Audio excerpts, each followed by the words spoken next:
aanaa Ajjee keessa maanguddoo loon 800 horanii yaafatan. Sambaa qonnaa gara 100ti ka mirgoonni gara 100ti ifoon ammoo gara 600 fi dhadhaan. Hundeeffama godina Boorana Bahaan wal qabatee rakkoo jiru irratti abbaa gadaa Kuraa Jaarsoo dubbisneerra. Odeessaalee gaggabaaboo dabaaluun sagantichaa Firaa'ol Balaayi dhiyeessa.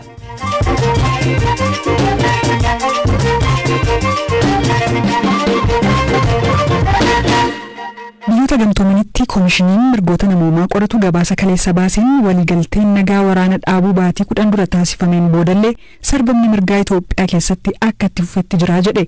Dura taa'an koomishinichaa Muhammad Chaandee Otumaan miidhaa saalaa dubartoota irratti gahuu dabalatee sarbamni mirgaa hamaa jiraachuu himan. Our latest report confirms that Eritrean troops gabaasni keenya dhiyoo kana loltoonni Eertiraa fi miseensonni milishaa Amaaraa naannoo Tigraay keessatti ammallee haleellaa saalaa fi gudeeddii dubartootaa dabalatee sarbama mirga hamaa raawwachaa jiraachuu agarsiisa. Lixa Tigraay irraas dhalattoonni Tigraay humnaan buqqaafamaa jiraachuu fi namoonni 10,000 lakkaa'aman qe'ee isaaniitti deebi'uu hin dandeenye. Oromiyaa keessa haala jiruun humnoonni mootummaa namoota nagaa keessumaa dargaggoota waraana bilisummaa Oromoo wajjin hidhata qabdu jechuun hidhuu fi dararuutti fufaniiru. Kana malees ajjeechaa murtoo seeraan alaa fi haleellaan saalaa dubartootaa ni jira. Naannoo Amaaraa keessatti mootummaa fi hidhattoota faannoo gidduutti walitti bu'iinsa hagayya darbee dhalateen haleellaa mootummaan raawwate tokko dabalatee meeshaaleen waraanaa gurguddoon faayidaa irra oolaniiru. Namootni nagaa bal'inaan hidhamuu fi seeraan ala ajjeefamuun ni jira. Haqni hunda ammataa amanamaa fi hiika qabu diriiruun akkasumas deeggarsii fi araara yoomiyyuu caalaa hama barbaachisaadha. Mariin hidhamtootaa fi maatii hidhamtootaa dhibbaan lakkaa'aman waliin taasifneen dhaabota Itoophiyaa haqa ce'umsaa taasisuu fi dandeettii fi fedhii qabu jedhanii namanan. in the ability and willingness of Ethiopian institutions. Komishinichi naannoo Oromiyaa keessatti namoota nagaa murtii seera malee ajjeesaa hidhaa fi dararaa jiru jechuun himate. Akka fakkeenyaatti hidhaa fi ajjeechaa abbootii gadaa Karrayyuu muddee 2021 Shawaa Bahaa Aanaa Fantaalleetti humnoota nageenyaan raawwataman dabalatee ajjeechaa murtee seera malee raawwataman qorachuu ibseera. Komishiniin UN kun waa'ee ajjeechaa ola deemaa umriinsaa waggaa 17 ta'e Amaanuel Wandimuu godina Qeellam Wallaggaa magaalaa Dambidoolotti caamsaa 11/2021 ajjeefames qoradheera jedheera.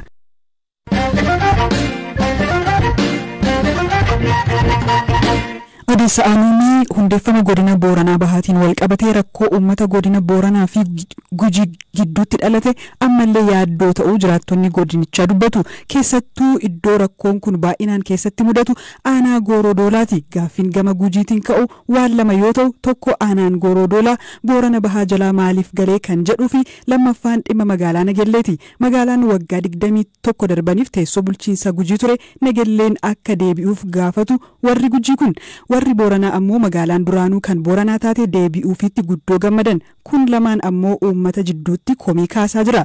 Mootummaan murtee kana wayita hojiirra oolchuu uummanni aanaa Goorodoolaa hiriira ba'ee mormuu fi karaalee cufuun miidhaan qaqqabee akka ture kan dubbatan abbaa gadaa Kuraa Jaarsoodha. Itti dabaluunis amma rakkoon akka yeroo sanaa dhibdus garuu yaaddoon nageenyaa sababa kanaan uumameera jedhan. Waan furmaata jedhanis Waayilakoo Hamzaa Huseenitti himaniiru.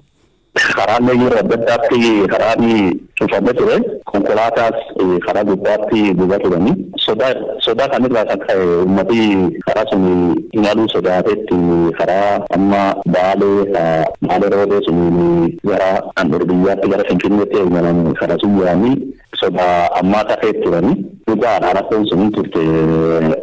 Ayyee rakkoon sun turte garuu amma sodaan nageenyaa jiraatus garuu haga duraa miti haga tokko tasgabbaa'eera. Caasaan godina Boorana Bahaallee wanta kana gadi bu'ee sirreessee warra rakkoo uuman seeraan gaafatee haga tokko qajeelchaa jira jedhu namoonni. Amma tasgabbiitu jira akka duraarra. Rakkoo akka duraanii sun uumaan jiranii mormiin uumaa jetti balaan adda addaa akka yeroo darbe uumaa turanii sun hir'atee jira jedhama. Andi mootummaan immoo nama abbootii gadaa yeroo adda addaa walgahii waamaa turanii abbootii gadaa Oromoo maraa jechuudha. Inni abbootii gadaa illee itti mari'ataa turre garuu murtee dhuma kan kenne mootummaadha. Akkana wanni jedhama. Garuu ergasii immoo rakkoo kana furuudhaaf isin kan Gujiis kan Booranaas wal geessanii akkaataa ilaafilaamee aadaa Oromoo isin bira jiruun dhimma kanarratti dubbattanii rakkoo kana gara tokkotti baasuuf hin yaallee. Deebii hundaa'ee darbeera amma wanni nu mati fudhannee hin bittu deebii manbaree Oromiyaatiin murtaa'ee jira nabsanii jiranii amma wanni dirdiyamadha nu karoor qabanne itti mari'annu abbootiin gadaa wal gaafattu injirtu jetti yeroo wajjin jalqabu mootummaan hundeessa labsisullee kan hormiin kaasee turtee nu abbootii gadaallee yaamanii horii yeroo hedduu nama dhiisisanii illeen waliigal hin dandeenye irraatti mirtummaan mootummaa sun dirga awwaltuuti jedhanii jennee akkasiin mootummaan abbootii gadaa Oromiyaallee mara watti yaamee akkasitti nama barsiisanii wanneen namaa kennanitti hin jedhamu. Kanaaf amma wanni ajandaa haaraa keessatti ganarraan mari'atan kan karoorfanne hidhiin hin jirtu. Garuu immoo uummatni ammallee naannoo sanatti uummatni amma yaaddoo keessa jira gara misooma isaa imalee nagaan imalee galuu irratti yaaddoo keessa jira akkasumas immoo namooti mormii kanatti bufuu barbaadan maal gochuu qabu gorsa akkamii dabarsituuf? Godina mootummaatu hundeessaa haala bulchiinsaa fi jaatoluutti mootummaan laalee hundeessataa malee Oromoo addaan qooduuf Oromoo gargar baasuuf godini hin hundeessine. Oromoon gandaa wal qoodee yaana wal qoodee godinaan wal qoodee jiraatullee hin jiru. Godini kan mootummaan haasa bulchiinsaatiif ijaarrate malee gosa addaan qoodu Oromoo gargar qoodu waan hin ta'iniif ummata Oromiyaallee akkasitti hubatee obboleeyyan keenya kan yaada mormii qabanillee akkasitti hubatanitti godini kan isaaniiti kan Oromiyaa fi rakkoo mootummaa rakkoo daangaa ilaalee rakkoo bulchiinsa gaarii ilaalee rakkoo misooma ilaaleetti godina ijaaruu danda'a. Kanaaf Oromoon kumachuun qabu wal kumachuun qabnu godini kan hundaa keenyaa fi waan jedhaadhaan si dabarsuu barbaadu. Abbaa Gadaa baay'ee ulfaadhaa galatoomaa. Waraabinaa dubbannashu.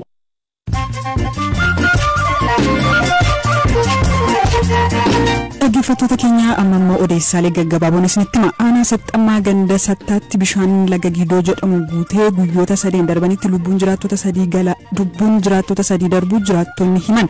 Jiraataan gandichaa BBCf yaada isaanii laatan obbo Mahammad Musaa dargaggootni 2 guyyaa kaleessaa bishaaniin nyaataman daa'imman guyyaa sanbataa xiqqaa bishaan nyaate barbaacha galaniitu jedhaniiru. Pireezidaantiin US Joe Biden biyyooti Raashiyaa dura dhaabbachuu qabu jechuun yaa'ii waliigalaa biyyoota gamtoomanii New Yorkitti adeemsifamaa jiru irratti dubbatan. Dhaabbatni biyyoota gamtoomanii Raashiyaa weeraratti ifa ta'e raawwataa jirtu mormuu akka qabus kaasaniiru. Uummatni Jaappaan nama 10 keessaa tokko umriin isaanii yeroo jalqabaaf 80 fi isaa olii jedhame. Gabaasni biyyaalessaa Jaappaan biyya uummata miliyoona 125 qabdu keessatti harki 29 umriin isaanii 65 olidha jedhe.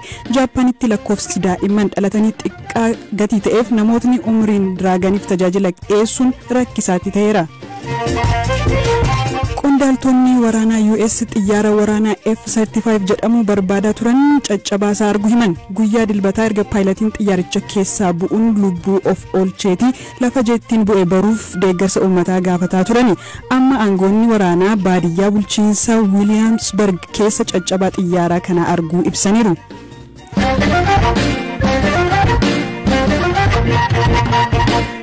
Odeessaa aanuttiin darba. Afrikaa kibbaa keessatti gareen lammiilee biyya ormaatii garas imalanii fi godaantota ari'achuu irratti hojjetu Operation Dudulaa dhaaba siyaasaa ta'ee filannoo bara dhufuu irratti dhimma kanaan duuluu fi gabaasa BBC'n qorannoo addaan qopheesse keessatti miseensonni Dudulaa lammiilee biyya ormaatti yoo roorrisanii fi dhaadatan ni dhagahama. Galaanaa Balaay gabaasa Ayaandaa Chaarlii akka itti dhiyeessa. Afrikaa kibbaa biyya lammiileen Itoophiyaa hedduun itti godaanan keessatti lammiileen biyyatti jibba lammiilee biyya ormaatii itti dhaqan irratti qabaniin dubbii ijoo erga ta'anii bubbulaniiru. Haleellaa dhaabbilee daldala dhalattootni biyya biraa achitti horatan irratti waggoota darban raawwatamanis dhaga'uun ooltani. Haa ta'u malee waa'ee garee sochiilee jibba lammiilee biyya ormaa leellisu Operation Dudulaa wayi dhageessanii. Gareen kun lammiilee biyya ormaa keessuma biyyattii keessa jiraachuufis ta'e hojjechuuf hayyama hin qabne adamsuu godaantotas hiraarsuu irratti argama. Amma immoo filannoo biyyaalessaa bara dhuftu gaggeeffamu irratti hirmaachuuf dhiyaateera. Dudulaan moggaasa jaarmiyaa kanaati. Hiikni isaa afaan saba Zuluutiin dirqamaan baasuu yookaan ari'uu jechuudha. Gartuun kun sochii isaanii ija dhaabbilee idil addunyaan isaan komachiisaa jiru kana gara mana maree bakka bu'oota uummataa geessuuf dhaadachaa jira. sagantaan BBC Afrikaa gara magaalaa Johannesburg imaluun sochii gartuu kanaa qorachaa ba'e. Soweetoo keessa dhiironni konkolaataa piikaappii koranii ganda keessa naanna'u. Namni mana daldalaa isaa kireesse tokko abbaa daldalaa waliin kiraa manaa irratti muggutu. Jarri dhufanii abbaa daldalaa saniin hayyama daldalaa qabdaa dura isa fidii achi booda dubbanna jedhaniin biyya kana keessa akka hojjettu hayyama argatte nutti agarsiisii jedhanii gaaffiin muddu booda dubbichi hammaachaa deema.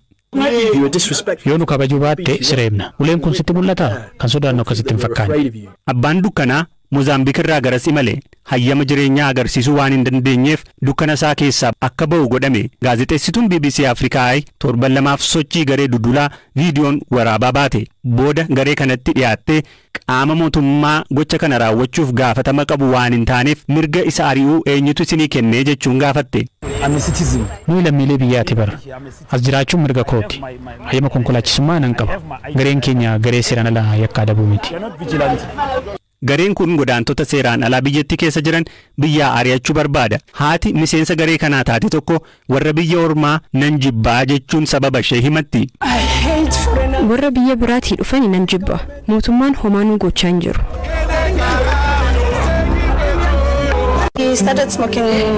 Ilmi koo waggaa 14tti wantoota sammuu haadochan xuuxuu eegale. Waanuma argate akka nyaawubbee daakaa hunda xuuxa. Dhugaa sitti muuf namoota biyya alaa nan jibba. Mootummaanis homaa gochaa hin jiru. Ijoolleen keenya jiraatti reeffa fakkaachaa jiru. Kun ammoo sababa namoota biyya ormaa dhufeeni. Isaantu qoricha sammuu haadoochu kana gurgura. Ilma koo gaafachuu dandeessa sitti hima. Dudulaaf galanni haa ta'uun jedha.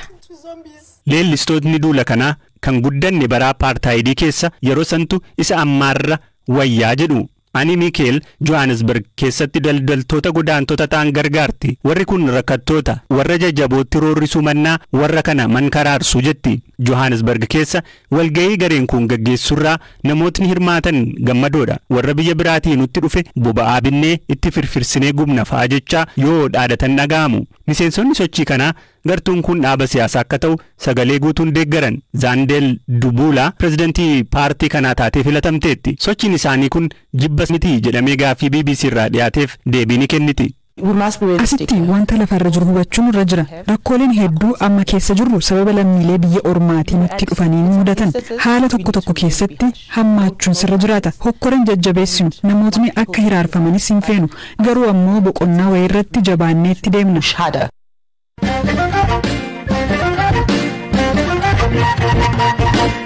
Oromoon waan itti beekamu hedduu keessaa tokko loon yookiin horiidha. Oromoon loon ni jaalata, ni horsiisa, ni faarsas. Amma sababoota addaan haalli kun jijjiiramaa dhufeera. Godina Arsii Aanaa Ajjii keessa garuu maanguddoon tokko ammallee horii 800 horanii yaafatu. Waa'illi koo Galaanaa Balaay bilbilaan dubbiseera. Jaarsota Siitoo jedhama. Arsii keessa Aanaan Ajjee keessumaa ammoo Jaakkoo Arsii jedhama. Umriin keessan hagamtaa amma? 75. Horii hedduu qabduu jedhanii meeqa qabdu? Horiin adeemaa miilaa 800. Loon jechuudha kun? Loon jedhama jabbimaa waliin. Meeqa ta'u horiin keessan ka ilmaman? Sangaan qonnaa gara 100ti, ka mirgoonni gara 100ti. Mirgoota jechuun maali? Jabbima wal korma jechuun wal korma fakkaatu xiqqaa waliin. Ayyee. Shikuun ammoo gara 600 fi dhalaan. Meeqa ilmattu? Xiqqoo alatti bakka gara 500 wayii raadda jedhama walitti dhala fakkaatu. Amma kaannaa irraa argannu waggaa yookaan 50 dhala yookaan 60 dhala yookaan 80 dhala gara 120 irraa arganna kaannanii jechuudha amma waggaa jijjiiramaa dhala. Dallaa galuu horiin keessan kun amma eessa jiraatu? Amma qixxee teessisaa keessa Boorana jedhama, Faarkii Qorke jedhama. Achi jirra ka Faarkii Qorkee wajjin ollaa jirra qixxee teessisaa keessa Aanaa Shaallaa ammoo ennaa boonaa itti dacha malee ennaa qarmee boqqolloo achiramu cabu dacha malee Aanaa Shaallaa keessa turuun danda'u ji'a gannaa akka kana jirra. Akkamittiin horii haga kanaa qabaachuu dandeettan? Horiin dhaalaan yookaan handhuuraan argattan jiraayyuu baay'eedha. Warree wajjira horee kaabbannaa dabarseetu jira ka ofii horsiisee jira waluma qabullee bakka akkasuma walirraa horee asiin bahe. Gaafa na dhaachisan gara 42 akka na dhaachise abbaan kiyya. Ijoollee meeqa qabdu? Ijoollee 52. Haadha warraa hoo meeqa qabdu? 5 qaba. Tole akaakayyuu fa'aa hortanii ijoollee keessanii? Ijoollee kiyyaa?